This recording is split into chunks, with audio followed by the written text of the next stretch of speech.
যে বললেন এই কোরআনের মজিদ ফুরকানে হামিদ এটা সর্বপ্রথম আল্লাহ তাআলা আমানত হিসাবে এটা দান করেছিলেন। আল্লাহ পাক রব্বুল আলামিন কোরআনে মজিদকে আমানত হিসাবে আখ্যায়িত করে আল্লাহ পাক রব্বুল আলামিন সূরাতুল আহজাবে আল্লাহ তাআলা ইরশাদ করেছেন, ইন্না আরাদনাল আমানাতা আলাস সামাওয়াতি ওয়াল আরদ ওয়াল জিবাল। আমি আল্লাহ এই কোরআনের মজিদকে 7 আসমান এবং 7 জমিন এবং পাহাড় পর্বতের কাছে আমি পেশ করেছিলাম।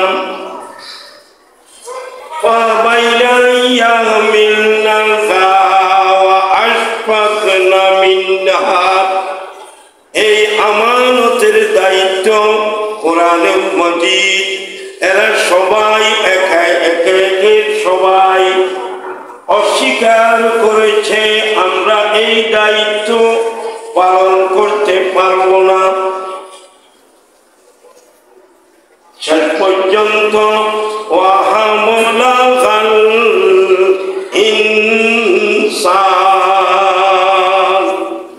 শেষ পর্যন্ত ইনসান মানুষই পবিত্র কোরআনে মজিদের আমানত গ্রহণ করেছেন। ইন্নাহু কানা যালুমান জাহুলা। আল্লাহ পাক রব্বুল আলামিন ছোট্ট করে একটি টুক করে গালি দিলেন যে আসমান জমিন পাহাড় পর্বত কেহ আমার এই কোরআন মজিদের আমানত গ্রহণ করলো না। মানুষ শেষ পর্যন্ত এই পবিত্র কোরআন মজিদের আমানত গ্রহণ করেছে। এটা এরা না বুঝে গ্রহণ করেছে। ইন্নাহু কানা যালুমান জাহুলা, এরা মূর্খ জাহেল, এদের জ্ঞানের অভাব ছিল এবং এরা যেই নিজেরা শেষ পর্যন্ত এই কোরআন মজিদের দায়িত্বভার গ্রহণ করে শেষ পর্যন্ত নিজের উপর নিজেরা জুলুম করবে, অত্যাচার করবে। এইভাবে ছোট্ট করে একটু আল্লাহ পাক আমাদেরকে গালি দিলেন। এটা কিন্তু গালিটা হলো রাগের গালি নয়, এটা হলো মহাব্বতের গালি। বলেন আল্লাহু আকবার। এটা কেমন দাদা এবং নানা, দাদি নানি যেইভাবে নাতি নাতনিকে যেভাবে গালি দেয় মানুষ, এটা মহাব্বত করে গালি দেয়, কোন রাগ করে গালি দেয় না। আল্লাহ পাক রব্বুল আলামিন আমাদেরকে একটুখানি গালি দিলেন। কোরআনের এই পবিত্র দায়িত্ব পাওয়ার পর যারা কোরআনের দায়িত্ব যথাযথভাবে আঞ্জাম দিতে পারবে না, এরা জালিম, এরা অত্যাচারী, এরা জাহেল, এরা মূর্খ। সুবহানাল্লাহ করে বলি। হযরত হাজিরিন, এভাবে আল্লাহ পাক রব্বুল আলামিন অন্য আরেক জায়গায় এই কোরআন মজিদকে আল্লাহ পাক পুরা দুনিয়াবাসীর জন্য বলেছেন রূহ প্রাণ। কোরআন মজিদ যদি দুনিয়াতে না থাকে দুনিয়াটা হয়ে যাবে নিষ্প্রাণ। রূহ সারা শরীরের যেমন কোনো দাম নাই। একটা মানুষ যা খায় বাংলাদেশের বড় হাসপাতালে রাখায়, যে কোনো বড় একটা হাসপাতালে গেছেন, নিয়ে গেছেন, তখন আমরা বলি অমুক ব্যক্তি, এভাবে নাম বলি, একে ডাকা নেওয়া হয়েছে চিকিৎসার জন্য। ওই ব্যক্তি মারা যাওয়ার পর ওই ব্যক্তিকে যখন অ্যাম্বুলেন্স করে বাড়িতে আনা হয় তখন আর বলে না যে অমুক ব্যক্তি কে বাড়িতে আনা হচ্ছে, তখন বলা হয় লাশ আনা হচ্ছে। ওই প্রাণ বায়ু বাহির হয়ে যাওয়ার পর এটা আর ব্যক্তির হিসাবে পরিচয় থাকে না, তখন এটার নাম হয়ে যায় লাশ। সুবহানাল্লাহ বলেন। পুরা দুনিয়াতে কোরআন শরীফ আছে বলেই পুরা দুনিয়ার দাম আছে। রূহ কোরআন শরীফকে বলা হয়েছে, আল্লাহ নিজে বলেছেন এটা আমার কোরআন, মানে এটা রূহ। পুরা দুনিয়াতে কোরআন আছে বলেই রূহ আছে। কোরআন যেদিন থাকবে না ওই দিন ওই পুরা দুনিয়ায় হয়ে যাবে মুর্দার মতো নিষ্প্রাণ। সুবহানাল্লাহ বলেন। ওই কথাটা আল্লাহ পাক রব্বুল আলামিন কোরআন মাজিদে এভাবে বলেছেন, ওয়াকাযালিকা আওহাইনা ইলাইকা রূহাম মিন আমরিনা। আমি অনুরূপভাবে আপনার কাছে এই কোরআন ওই হিসাবে আমি পাঠিয়েছি। এটা আমার পক্ষ থেকে, এটা রূহ, এটা প্রাণ। আল্লাহু আকবার বলেন। তাহলে এই আয়াত দ্বারা বোঝা গেল যে পুরা দুনিয়াবাসীর জন্য কোরআন মজিদ রূহ। আল্লাহু আকবার বলেন। সবাই আল্লাহু আকবার। এর উপরে আল্লাহ পাক রব্বুল আলামিন বলেন পুরা দুনিয়াবাসীর জন্য আমি পাঠিয়েছি এই যে কোরআন মজিদ। এই কোরআন মজিদ পাঠানোর আগে পুরা দুনিয়াবাসী ছিল অন্ধকারে নিমজ্জিত। তখন ইতিহাসে বলা হতো আয়ামে জাহিলিয়ত, অন্ধকার যুগ। কোরআন আসার 500 বছর আগে হযরত ঈসা আলাইহিস সালাতু ওয়াস সালাম থেকে মুহাম্মাদুর রাসূলুল্লাহ বরকরি বলেন সাল্লাল্লাহু আলাইহি ওয়াসাল্লাম পর্যন্ত এই যে 500 বছরের এই যে ব্যবধান, দূরত্ব, এই 500 বছরকে বলা হতো আয়ামে ফতরত। আয়ামে ফতরত মানে আয়ামে জাহিলিয়ত, অন্ধকার যুগ। এই যুগে ন্যায় বিচারের কোনো তোয়াক্কা ছিল না, নারী জাতির কোনো মূল্য ছিল না, ইসলাম বলতে ইসলামের কোনো ন্যায় পরায়ণ ছিল না, ইসলামের আইন বলতে কিছু ছিল না। আল্লাহ এবং রসুলের আইন, কোরআনের আইন, আপনার ইসলামের সমাজ ব্যবস্থা আইন, এগুলা কিছু ছিল না। এই জন্য বলা হয় ওই যুগটাকে আয়ামে জাহিলিয়ত, অন্ধকার যুগ। নাউযুবিল্লাহ বলেন। কোরআনের আইন ছিল না, ইসলামের আইন ছিল না, বিধান ছিল না, এই জন্য অন্ধকার যুগ। আসলে লেখাপড়া ছিল কোরআন ও হাদিসের পক্ষের লেখাপড়া নয়। যেমন সেখানে আপনার বড় বড় কবিরা ছিল, আরবে বড় বড় পণ্ডিতেরা ছিল, বড় বড় কবিরা তখন ছিল। তাহলে জ্ঞান ছিল ভরপুর, কিন্তু কোরআনের জ্ঞান ছিল না।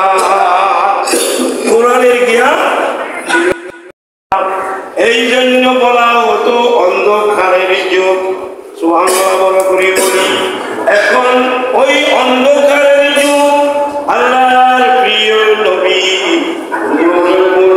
সাল্লাল্লাহু আলাইহি ওয়াসাল্লামকে পাঠানোর মাধ্যমে আল্লাহ তাআলা সোনালী যুগের ব্যবস্থা করেছেন। বড় করে খুশি হয়ে বলেন আলহামদুলিল্লাহ। আরেকবার বলেন আলহামদুলিল্লাহ। আমার দিকে থাকা ওই মাইকের দিকে থাকার দরকার নেই।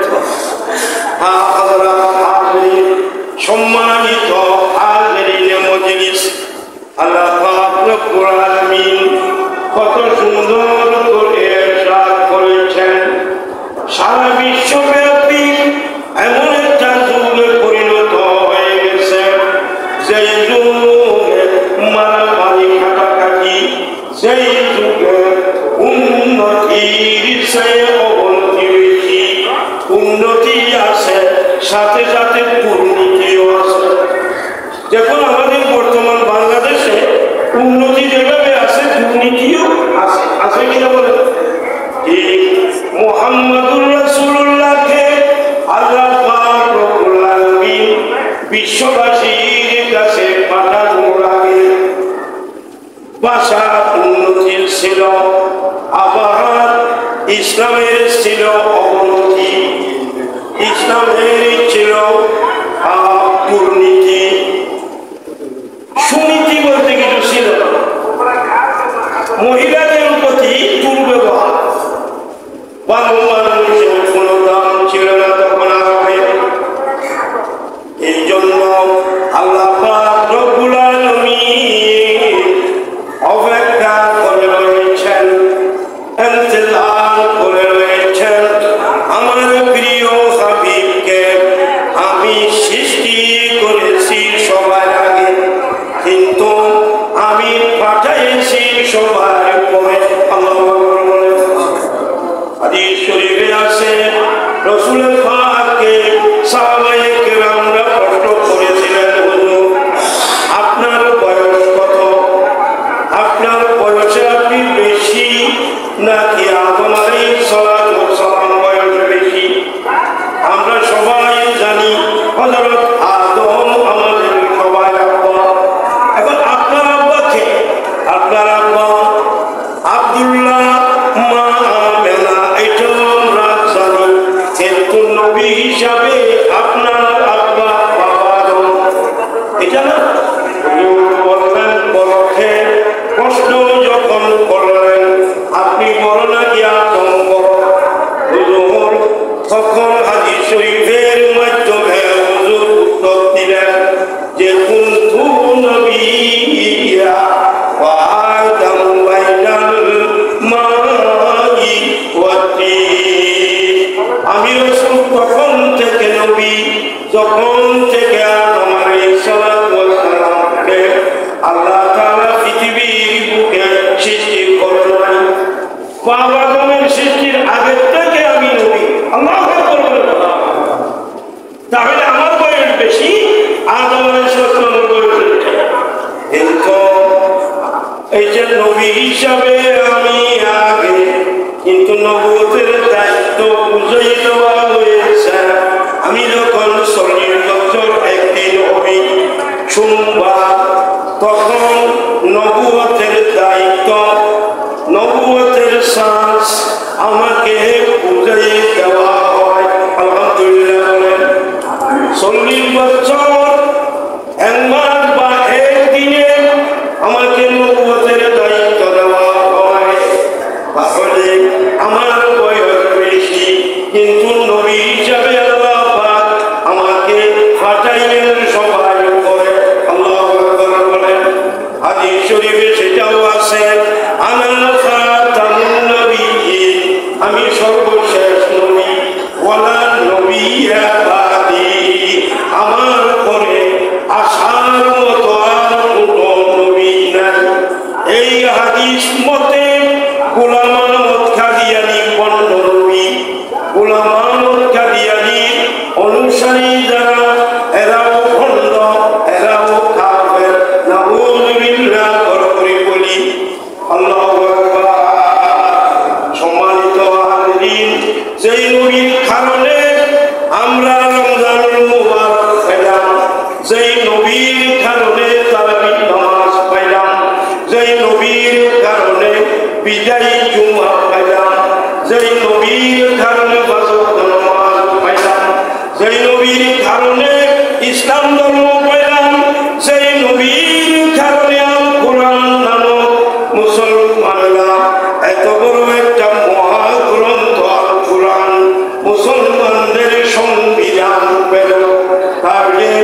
অমুসলিম ঘোষণা করবে, কখন পবিত্র রমজান মাসে কখন এই যে শুকরিয়া আদায় হবে। আল্লাহু আকবার বলি। আল্লাহ তাআলা আমাদের শেষ জুমার বয়ান, শেষ জুমার কথাবার্তা আলোচনা আমাদের কবুল করো।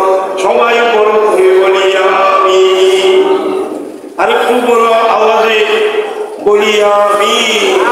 সম্মানিত হাজিরিনে মজলিস, আল্লাহ পাক রব্বুল আলামিন হেদায়েতের কিতাব হিসাবে এই কোরআন মজিদকে প্যারা নবীর হাতে দান করলেন, আর হাতে দিলেন ইসলাম নামক এই পৃথিবীর শ্রেষ্ঠ ধর্ম দিন ইসলামকে।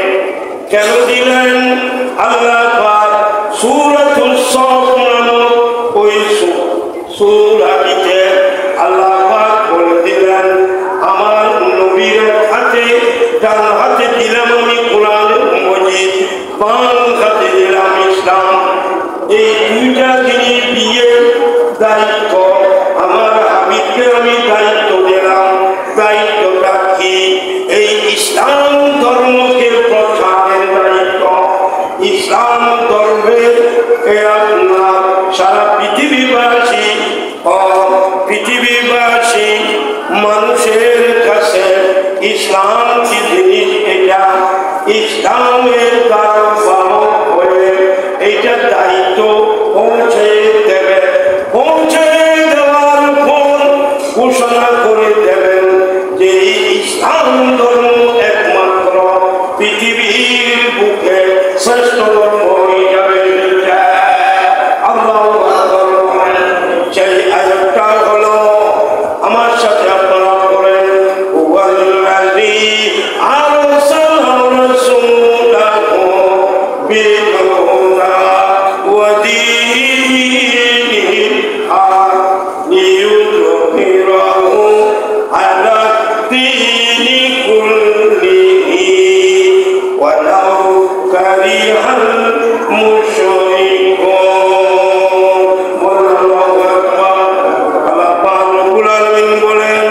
আমি আমার হাবিবকে পাঠিয়েছি এক হাতে হেদায়েত দিয়ে, উদামানি কোরআন মজিদ হেদায়েতের কিতাব দিয়ে, আরেক হাতে দ্বীনে হক দ্বীন সত্য ধর্ম ইসলাম দিয়ে, লিইয়ুযহিরাহু আলা দীনি কুল্লিহি, যাতে ইসলাম ছাড়া অন্যান্য যতগুলো ধর্ম আছে সমস্ত ধর্মের উপরে শ্রেষ্ঠ ধর্ম হিসাবে, বিজয়ী ধর্ম হিসাবে ইসলামকে প্রাধান্যতা আর বিজয়ী ধর্ম হিসাবে এটা চূড়ান্ত ভাবে আল্লাহ নবী যাতে দায়িত্ব পালন করে, এটা যাতে ইসলাম ধর্ম বিজয়ী ধর্ম হিসাবে সারা বিশ্ববাসীর কাছে যাতে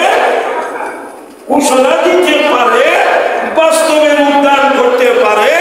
এই কারণে আল্লাহ পাক রব্বুল আলামিন আল্লাহর প্রিয় হাবিবকে পবিত্র রবিউল আউয়াল মাসের 12 তারিখ পৃথিবীর বুকে পাঠিয়েছিলেন।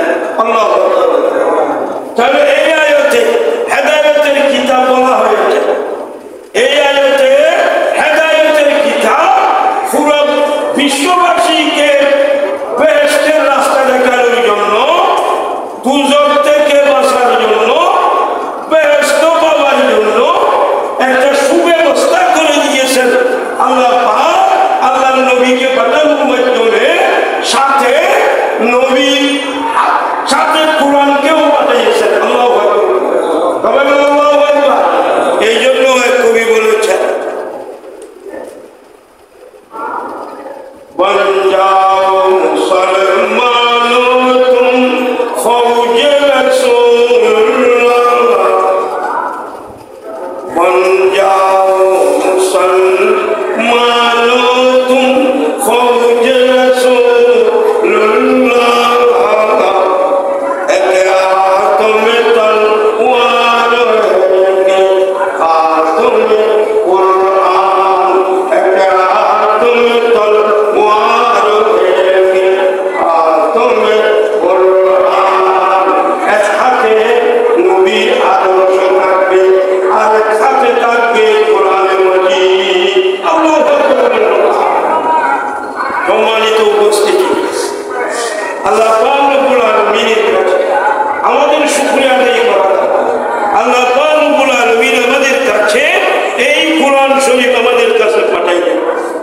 শাহরু রমাদানাল্লাযী উনজিলা ফীহিল কুরআন। আল্লাহ পাক জায়গায় বললেন এটা এমন মাস যেই মাসে আমি পবিত্র কোরআনের মজিদ আমি নাযিল করেছি। এই পবিত্র রমজান মাস মানে পবিত্র কোরআন মজিদের নাযিলের মাস, 30 পারা কোরআন মজিদের মাস। আলহামদুলিল্লাহ। হুদাল লিন্নাস, সমস্ত মানুষের হেদায়েতের জন্য আল্লাহ তাআলা এই কিতাব আমাদের কাছে দান করেছেন। তো এটা সূরা বাকারায় আল্লাহ তাআলা এই আয়াতটা আল্লাহ তাআলা ইরশাদ করেছেন। আবার সূরা বাকারার প্রথম আয়াতে আল্লাহ তাআলা বললেন এই কিতাব আমি মুত্তাকিদের জন্য হেদায়েতের কিতাব হিসেবে পাঠিয়েছি। আয়াতটা হলো যালিকাল কিতাবু লা রাইবা ফীহি হুদাল লিল মুত্তাকিন। এটা এমন কিতাব যেই কিতাবে সন্দেহের কোনো অবকাশ নেই। হুদাল লিল মুত্তাকিন, হুদান মানে হাদিউল লিল মুত্তাকিন, এটা পরহেজগারদের জন্য হেদায়েতের কিতাব। কোরআন শরীফের অন্য জায়গায় এসেছে আল্লাহ তাআলা বলেছেন আমি রমজান মাস দান করেছি রোজাদারদের মুত্তাকি বানানোর জন্য, পরহেজগার বানানোর জন্য। কুতিবা আলাইকুমুস সিয়াম কামা কুতিবা আলাল্লাযীনা মিন ক্বাবলিকুম লাআল্লাকুম তাত্তাকুন। লাআল্লাকুম তাত্তাকুন মানে মুত্তাকি বানানোর জন্য, পরহেজগার বানানোর জন্য, খুদাবিরু বানানোর জন্য, আল্লাহর ভয় এবং আল্লাহর ভয় অন্তরে সৃষ্টি করার জন্য আমি আল্লাহ তোমাদেরকে 30 রোজা লিখিতভাবে ফরজ করে দিয়েছি। আল্লাহু আকবার বলেন। তাহলে মুত্তাকি বানানোর জন্য 30টি রোজা দান করো। এখন আমরা রোজা রাখলাম, আজকে 65 রোজা আমরা রেখেছি। তাহলে আমরা কি পরিমাণ মুত্তাকি হলাম, কি পরিমাণ পরহেজগার হলাম, কি পরিমাণ আত্মসংযমতা আমরা পেলাম রমজান থেকে। আমাদেরকে একটু চিন্তা ভাবনা করা দরকার কি পরিমাণ আমরা নামাজি হয়েছি, নাকি রমজান মাসে নামাজি, রমজান মাস গেলে বেনামাজি। রমজান মাসে নামাজি, রমজান মাস গেলে বলেন বেনামাজি। নাউযুবিল্লাহ করে বলি আল্লাহ তাআলা আমাদের সবাইকে নামাজি বানায়। সবাই বড় করে বলি আমিন। আরেকটু বড় করে বলি আমিন। সম্মানিত মজলিস, সূরা ইব্রাহিমের মধ্যে প্রথম আয়াতে কোরআন মজিদকে আল্লাহ তাআলা কেন পাঠাইলেন আমাদের কাছে? কোরআন মজিদের বিষয়বস্তু হলো আল ইনসান, মানুষ। কোরআন শরীফ পাঠিয়েছেন মানুষের জন্য। এই কোরআন